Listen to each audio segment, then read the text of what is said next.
अस्सलाम नाज़रीन, मेहरान टीम में भली कार मां हाँ मुबशर सोलंगी। सबका पेरी एक नजर हेडलाइन ते। ईरान जो सुप्रीम लीडर आयतुल्लाह खामनाई अमरीका ऐं इसराइल जे हमले में शहीद। ईरान जी सरकारी मीडिया तस्दीक कंदे चयो आहे त ईरानी सुप्रीम लीडर जी शहादत संदसि ऑफिस में थी। हमले में आयतुल्लाह खामनाई जी धीउ नाठी ऐं ॾोहिटी भी शहीद। सुप्रीम लीडर जी शहादत ते ईरान पारां 7 ॾींहं मोकल ऐं 40 ॾींहं सोग जो ऐलान। ईरान जो chief of army staff Abdur Rahim Moosvi भी हमले में शहीद। आयतुल्लाह खामनाई जे सलाहकार अली शमखानी जी शहादत की तस्दीक। इसराइली मीडिया जो चवणु आहे त ईरानी सदर मसूद पिज़िकशाह, अॻूणे सदर अहमदी निजात ऐं ॿियनि खे बि निशानो बणायो वियो। ईरान में सुप्रीम लीडर जी शहादत ख़िलाफ़ माण्हू रोडनि ते निकिरी आया। तेहरान में इनकलाब स्क्वायर ते समें माण्हू जमा। अमरीका ऐं इसराइल ख़िलाफ़ नारा। इमाम रज़ा जे रोज़े ते कारो झंडो फड़कायो वियो।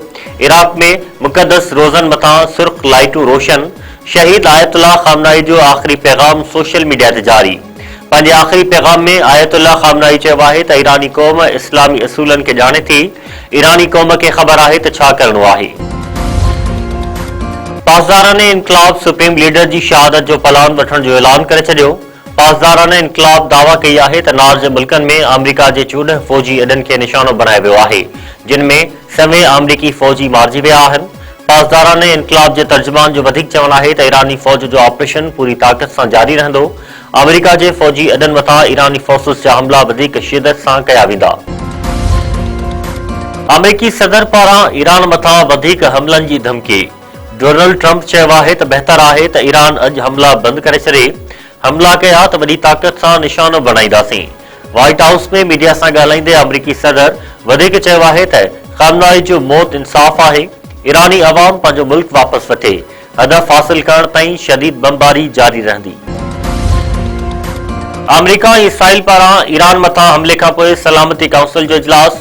गॾियल क़ौमुनि जे सेक्रेटरी जनरल एंटोनियो गुतरस चयो आहे त ईरान मथां अमरीका ऐं इसराइल जी अगराई मज़म्मत जोगी आहे। ईरान जो रद्दअमल पूरे ख़िते ताईं पखिड़िजी रहियो आहे। तकरार जे पुरअमन हल खां सवाइ को बि ऑप्शन न आहे। एंटोनियो गुतरस वधीक चयो आहे त ईरान मथां हमले ऐं ईरान जी जवाबी कार्रवाई खां पोइ दुनिया जो अमन ख़तरे में पइजी वियो आहे। ईरान जे हमले ते सफ़ारतकारी जो मौक़ियो ज़ाया करण ते अफ़सोस आहे। गॾियल क़ौमुनि में पाकिस्तानी नुमाइंदे पारां ईरान मथां हमले जी मज़म्मत। नार जे मुल्कनि मथां हमलनि जी बि पाकिस्तान पारां मज़म्मत। पाकिस्तानी नुमाइंदे आसिम इफ्तिखार चयो आहे त केतिराई अरब मुल्क ॻाल्हियुनि जी हिमायत करे रहिया हुआ।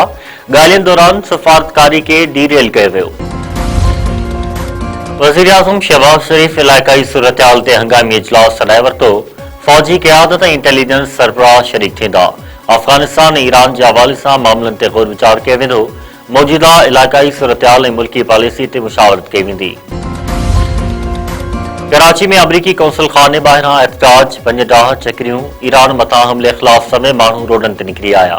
अमरीकी कौंसल खाने में दाख़िल थियण जी कोशिश, 5 ॾाह ऐं बाहियूं। पुलिस ऐं रेंजर्स एहतजाज कंदड़नि खे पोइ ते हटाए छॾियो। चकरियूं ऐं पथरा ईदी ज़रिए जो चवणु आहे त एहतजाज दौरान फायरिंग में 8 ॼणा मारिजी विया आहिनि ऐं केतिराई ज़ख़्मी थिया आहिनि। सूबाई गरू वज़ीर ज़ियाउल हसन लंजार नोटिस वरितो, रिपोर्ट तलब। ईरान मथां हमले ऐं ईरानी सुप्रीम लीडर जी शहादत ख़िलाफ़ सॼी सिंध में एहतजाज। काज़ी अहमद, सकरन, दोड़, मक़सूदोरिंद, चौदगी, ॾखण में शटरबंद हड़ताल।